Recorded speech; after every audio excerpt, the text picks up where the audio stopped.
Alright friends, तो CRT का और एक एग्जांपल मैं आपको दिखा देता हूँ। इस बारी हम डेली चार्ट को यूज कर रहे हैं एंड मैंने इथेरियम का चार्ट लिया हुआ है।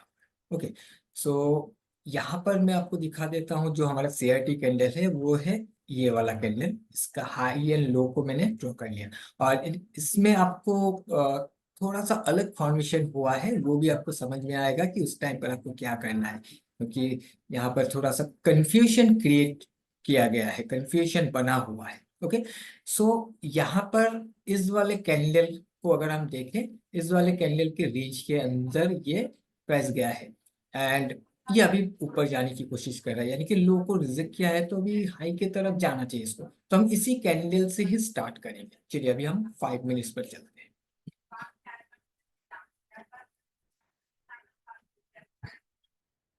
ओके, तो ये था लो और ये था हाई। अब देखिए प्राइस नीचे आया। नीचे आने के बाद इसने अपने कैरेक्टर को चेंज किया। यहाँ पर इसने अपने कैरेक्टर को चेंज किया एंड चेंज करने के बाद प्राइस रिट्रेस किया। रिट्रेस करके फिर ये अंदर गया। राइट, रिट्रेस करके फिर ये अंदर जाकर क्लोज किया। फिर ऐसे करके ऊपर जाकर यहाँ कहीं हाई बनाया। अब करना क्या चाहिए, ट्रेड कहाँ से होना चाहिए? ट्रेड होता है कहीं जिस लो को इसने रिजेक्ट करके फिर अंदर गया है, इस वाले लो से, नहीं तो इसका पॉइंट ऑफ इंटरेस्ट से। अब अगर हम इसको ट्रेड करें इसी वाले लो को, हमें नहीं पता कि यहाँ से जाएगा या नीचे से आएगा, ये किसी को नहीं पता। हो सकता है कि इस जगह से भी चला जाए, हो सकता है पॉइंट ऑफ इंटरेस्ट से भी चला जाए। दो ही लेवल होता है, मैंने आपको बताया था। लेकिन हमारा स्टॉप लॉस कहाँ होना चाहिए? जो लो बनाया हुआ है। अब अगर हम यहाँ कहीं जो भी पॉइंट ऑफ इंटरेस्ट बना हुआ है यहाँ पर अगर ट्रेड को लगा कर बैठते हैं तो वो हमें नहीं मिलेगा, क्योंकि प्राइस तो इसी जगह से चला गया है, इसको हिट करके प्राइस ऊपर गया है। तो हम यहाँ से अगर ट्रेड को बनाए तो हमारा स्टॉप लॉस यहाँ होगा, मतलब कि बहुत बड़ा होगा। तब इस वाले ट्रेड को यहाँ से भी नहीं ले सकते। तो अब क्या करना है? अब देखिए, इस दिन जब ऊपर गया तो इस दिन यहाँ पर खत्म हो गया था ये वाला दिन। राइट, ये डे सेपरेटर आप यहाँ पर देख रहे हो, ये नीचे से कैरेक्टर को चेंज किया, प्राइस नीचे आया फिर ऊपर गया। ये अभी zigzag higher high high low का फॉर्मेशन के साथ ऊपर जा रहा है। ठीक है, क्योंकि कैरेक्टर ऑलरेडी चेंज हो गया है। अब हम नेक्स्ट डे को अगर हम ट्रेड करने की कोशिश करें तो कैसे कर सकते हैं, क्योंकि इस वाले एरिया पर हम डायरेक्टली बाय नहीं कर सकते। नेक्स्ट डे को हमें चाहिए एक कंफर्मेशन। वो कंफर्मेशन कहाँ पर मिला? वो कंफर्मेशन हमें मिला इसके ब्रेकआउट पर, यानी कि प्राइस इस वाले को सपोर्ट बनाकर ये ब्रेकआउट कर गया है। जहां से उठना था वो वहीं से उठा है, नीचे नहीं आया। ये वाला एक लेवल है और पॉइंट ऑफ इंटरेस्ट है, लेकिन इसने पॉइंट ऑफ इंटरेस्ट तक नहीं आया। जिस लो को इसने रिजेक्ट किया है, इस दिन के लो के नीचे आकर ये ऊपर गया है, इसी को ही सपोर्ट बना लिया है और सपोर्ट बनाकर अपना स्ट्रक्चर को यहाँ पर ब्रेक किया है। ओके, जब ये स्ट्रक्चर को ब्रेकआउट किया है, अब क्या होगा? प्राइस रिट्रेस करेगा और अपने पॉइंट ऑफ इंटरेस्ट से ऑर्डर ब्लॉक से चला जाएगा। ऑर्डर ब्लॉक कहाँ है? यहाँ पर है। ठीक है, और उससे पहले अगर देखोगे इंड्यूसमेंट भी क्रिएट हुआ है। सो इंड्यूसमेंट अगर क्रिएट होता है, जैसे कि मैंने बताया, कि सही होता है अगर उससे पहले इंड्यूसमेंट क्रिएट करके जाता है। सो यहाँ पर इंड्यूसमेंट भी बना हुआ है, इसको मैं एक्सटेंड कर सकता हूँ एंड साथ ही इसको भी मैं एक्सटेंड कर सकता हूँ। अब प्राइस इंड्यूसमेंट को फेल करके यहाँ से प्राइस को बाउंस करना चाहिए। अब देखते हैं कब आया है ये। यहाँ पर आप देख सकते हो इस वाले इंड्यूसमेंट को तोड़ा, एक वीक बना दिया, यानी कि जितने फर्स्ट तरीके से ये गिरा है, जितने स्पीड से ये गिरा है, गिरने के बाद जैसे ही इस वाले ऑर्डर ब्लॉक पर हिट किया उतने ही स्पीड के साथ प्राइस ऊपर चला गया है। एंड उसके बाद अब देखिए अपना एक नया हाई बना दिया है यहाँ पर स्ट्रक्चर को ब्रेकआउट करते हुए।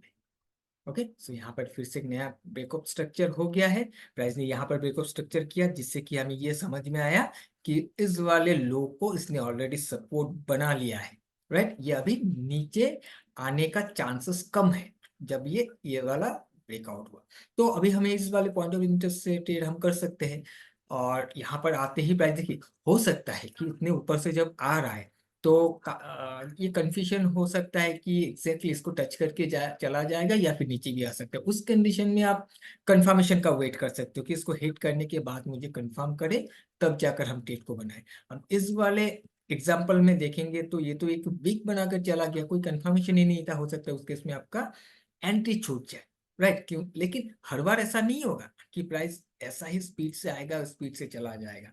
वो यहाँ पर आकर हो सकता है इस वाले एरिया पर आपको कंफर्मेशन दे दे। इस वाले एरिया पर आने के बाद आप 1 मिनट के चार्ट पर जाकर भी चेक कर सकते हो क्या यहाँ पर चेंज ऑफ कैरेक्टर हुआ है। अगर चेंज ऑफ कैरेक्टर हुआ है तो आप इसी जोन को फिर से बाई कर सकते हो। अगर इस एरिया पर 1 मिनट में चेंज ऑफ कैरेक्टर हुआ, इसी जोन को बाई करके इसी जोन के नीचे बफर के साथ अपने स्टॉप लॉस को लेकर चल सकते हो। क्योंकि अगर हम इसको 1 मिनट में भी देखें अभी की सिचुएशन को, तब भी आपको वीक ही दिखेगा, जो 5 मिनट के कैंडल से ही समझ में आ रहा है। यहाँ पर देखिए वीक ही दिख रहा है। यहाँ से ऊपर गया, प्राइस नीचे आया, नीचे आने के बाद इसने अपने 1 मिनट के हिसाब से कैरेक्टर को यहाँ पर भी नहीं चेंज हुआ, क्योंकि प्राइस में इस जगह से गिरा हुआ है। अभी तक कोई हाई कैरेक्टर यहाँ पर 1 मिनट में भी मुझे नहीं दिख रहा है कि कैरेक्टर चेंज हुआ है। ये प्राइस सिर्फ और सिर्फ इंटरनल स्ट्रक्चर लोअर लो लोअर हाई बनाते हुए नीचे आ रहा है। और अगर इंटरनल स्ट्रक्चर के हिसाब से देखें तो इस वाले साइडवे एरिया का ब्रेकआउट इधर हो गया है।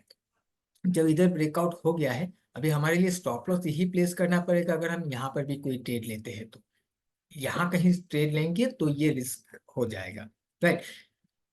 बाकी इस जगह पर अभी देखिए, यहां पर जब इसने ब्रेकआउट कर दिया है, यहां पर अभी इसने अपना नया ब्रेकआउट स्ट्रक्चर बना दिया है। अगर यहाँ पर नया ब्रेकआउट स्ट्रक्चर बनाया हुआ है तो इस कंडीशन में हम इस वाले एरिया का भी यूज कर सकते हैं, जो भी हमारा ऑर्डर ब्लॉक है, ठीक है। और साथ ही मैंने एक चीज आपको बताया था कि जब भी एक वीक बन के जाता है ना, यहाँ पर ऑर्डर पेंडिंग रहता है। अब देखिए कितना स्पीड से बना होगा ये, 1 मिनट के चार्ट में भी हमें बहुत बड़ा सा एक वीक दिख रहा है, यानी कि प्राइस टच करते ही ऊपर चला गया। इस कंडीशन में हो सकता है कि यहाँ पर ऑर्डर्स अभी भी पेंडिंग है, तो प्राइस एक बार यहाँ पर भी आ सकता है। इस वाले एरिया को एक एज ए इंड्यूसमेंट के हिसाब से यूज कर सकता है इसको, राइट? क्योंकि यहाँ से कुछ मुझे तो ऐसा दिख रहा है, कुछ ऐसा फॉर्मेशन दिख रहा है, इसका मतलब कि इसके नीचे लिक्विडिटी हो सकता है। तो प्राइस अगर नीचे आता है तो एकदम से हम लॉन्ग अभी नहीं कर सकते, क्योंकि काफी ऊपर से अभी ये नीचे आएगा।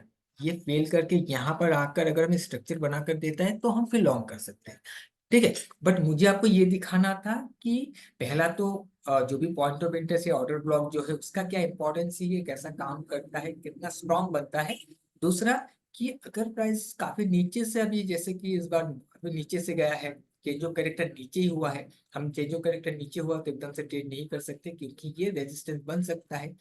तो उस कंडीशन में क्या करें, हमें तो वेट करना पड़ेगा इस वाले एरिया तक आने के लिए, तब लॉन्ग करेंगे। बट ये नीचे नहीं आया, ये इस वाले लो को ही सपोर्ट बनाकर ऊपर चला गया, और इतना बड़ा स्टॉप लॉस के साथ आप ट्रेड नहीं कर सकते। तो हमें वेट करके कैसे कंफर्मेशन लेना है, बस आपको यही बताना था, क्योंकि ऐसा सिचुएशन भी आपके सामने बहुत बार आएगा। ओके, चलिए, आई होप कि आपको ये चीज समझ में आ गया होगा। थैंक यू, मिलते हैं नेक्स्ट टॉपिक पर।